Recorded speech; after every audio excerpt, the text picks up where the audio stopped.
Hey everyone, it's Megan with Alder and Nance, and I wanted to apologize that I'm not uploading my normal content this week. I ran into a couple of roadblocks and I wanted to share something else that I found with you. So let's head on over to the computer.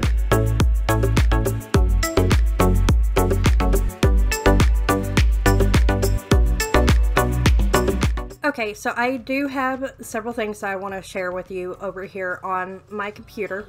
And the first one is going to be Pattern Lab and Design Lab. I have actually gone through and downloaded several of their patterns that are my basic blocks and slopers, and they seem to fit better than some of the other ones that I've done in the past. But they offer everything from the basic bodice, the basic torso. They have 3 different skirts that you can do. They have your dance wear, which includes leggings and also a bodysuit, or what they call a body glove. They have a stretch dress, and they also have both a jeans block and a trouser block. And I'll share with you kind of how I've gone through, and I've actually done 2 of the torso blocks, and I have a bodice block with them. And for my size, they recommend no waist shaping, but what I found with the pattern that I actually printed is it printed out perfectly, and the mock-up worked wonderfully. I have both my first one that I downloaded was with a 2.5 inch ease for both bust, waist, and hip. And then I also went in and I changed it to 1/2 inch ease on all of them for my Hoslem patterns, because that's supposed to fit you really tightly up against your body in order to make those patterns, which I'll be sharing a lot of those here in the future. You go through, and after you've got your ease and everything put in, you let it know what length you want. And I did thigh for mine, I believe, but you can actually go all the way down to the floor, but it does not give you the markings for your hip line, thigh line, or anything along those lines. So I was a little disappointed with that, but that's something that I can go in and measure myself and then add that to it later on. You can go in and have it have different darts on there, and my first one I actually did the mid-shoulder darts, and then I went back in, and for my second one that I created, I did the straight darts, which I prefer straight darts over the shoulder darts, but that's just personally me. And you could choose on both the front and the back to have a seam or not, but if you're going to be using Adobe Illustrator to do any pattern manipulation, then when you download your pattern, it's not going to show up with any seams at all. There are no seam allowances. But if you're doing it for just printing it out and doing it here with paper pattern manipulation, it does give you the option to include seam allowance, and you would need that seam allowance for the back of your pattern to be able to put a zipper in and stuff like that. I did mid-shoulder. I didn't need any of these others. I'm probably going to try and find a way to actually remove that shoulder seam. I don't like it, but that's just personally me. And then I did it with inches, and you could do it with both inches and also centimeters. I use inches, but it does come with a 0.79 inch sleeve cap ease. And you just go in, and since there are some warnings on there with me having a larger waist and them suggesting me not have the waist shaping here, I do go ahead and click this, and I download it for the Adobe Illustrator. It comes in an SVG file, and I'll show you that here in a little bit. It's really neat because you can go in and, like with the trouser block, you can choose a relaxed fit, classic fit, or a slim fit, and it goes through and you can add all of the different eases that you want, and you can actually go in and select some of the more advanced eases, which I don't really know how to manipulate those, so I didn't even bother with those. I just went with the automatic. I went with floor, and I did not choose to have pockets put on the front of mine.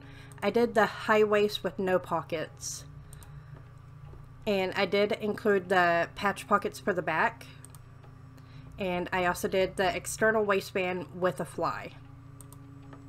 And once again, just download it and you can go.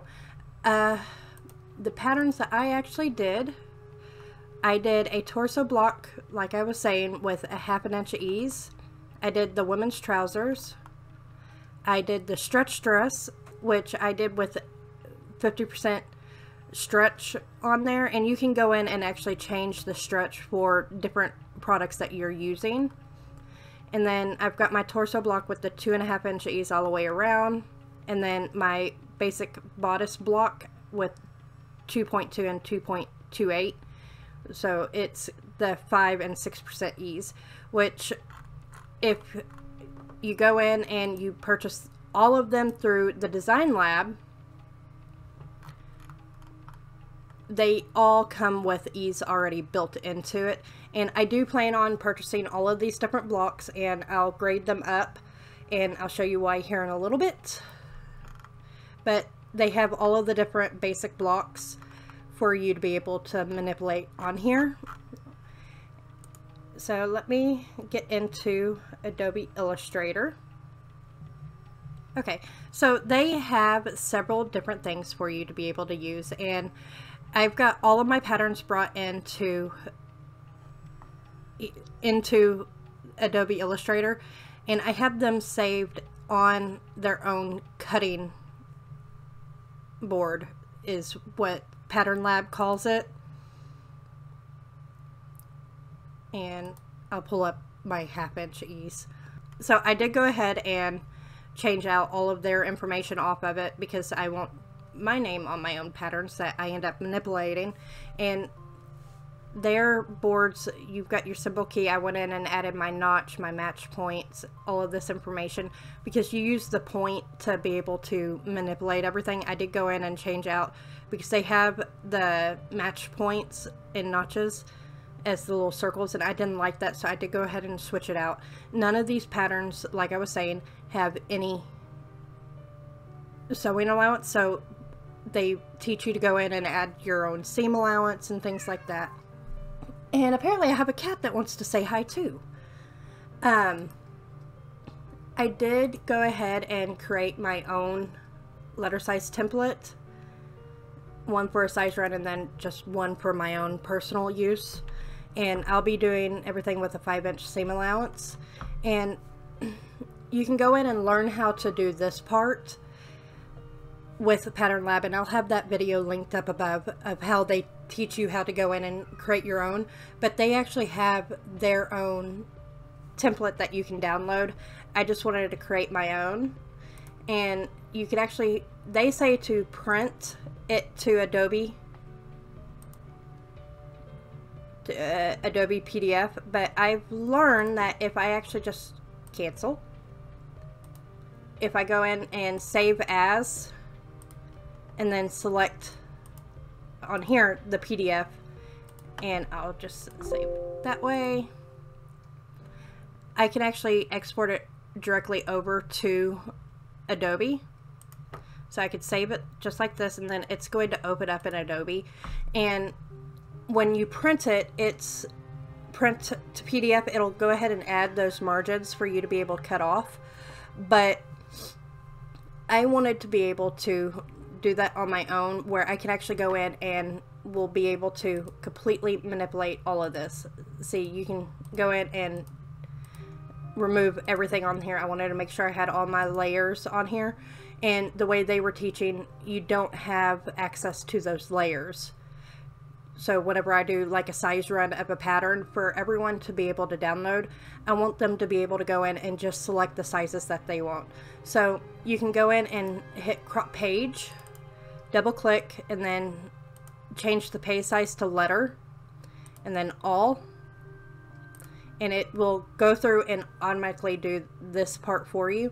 And you can actually go in and add your own headers and footers onto here, and that way you have full access to all of the different layers and things that most other pattern companies offer for you to be able to select the sizes and only print the sizes that you need. They also teach you how to do and have their own version of the AO pattern size, and I do plan on having the projector files for whenever I actually start producing my own patterns for people. And one of the things I was planning on doing this week, and one of the reasons why I was trying to get all of this done, is I wanted to offer a pattern for covering your KitchenAid mixer and also your toaster, but I didn't get everything I needed, and I don't have the fabric that I want for that actually here in my stash, so I've got to wait until I get paid before I actually go and do that. Another thing that I am planning on doing over the next year is I am making a temperature blanket, and I've gone through and I've kind of calculated out how many squares of fabric that I'm going to need of what size, and they're going to be 2.5 inches wide by 3.5 inches long, I believe. Let's see, 3.7. So it's going to be just slight under 4 inches. So it's 3 3/4 inches wide or long for each block. To make it, once each day is done, they're going to be right at like 7 1/4 inches long, I believe. Don't quote me on that. But since mine and my partner's bedroom is done in blacks, reds, grays, I wanted to make my temperature blanket this year in those colors. So I know it says snow. It's not actually for when it snows here, because we rarely get snow unless you want to include what happened last year. But for 0 to 30 degrees, I'm going to have the color snow in the fabric that I am going to be working with, which is a white, and then it's going to go to silver, quicksilver, ash, smoke, medium gray, charcoal, and then black, and then it's going to switch over to burgundy, rich red, red, and then paprika for all of the different temperatures. So I'm going to have 2 blocks for each day that I'll be working on, and then after I do those 2 blocks, the next day I'll do 2 more blocks of the different colors, and then I'll sew those together until I have the entire line for the month of January. And I'll go through the entire year doing the different blocks, and I don't know how this is going to work out. I thought about going ahead and kind of testing to see and seeing what last year's blanket would have looked like if I did one for this past year, which I didn't, so I might end up doing that and just kind of seeing what the pattern will look like, because last year we had big time snow. We were freezing for several days, so it looks like here on the first couple of days of the year I'll be waking up to some really cold weather, and then it's going to warm up.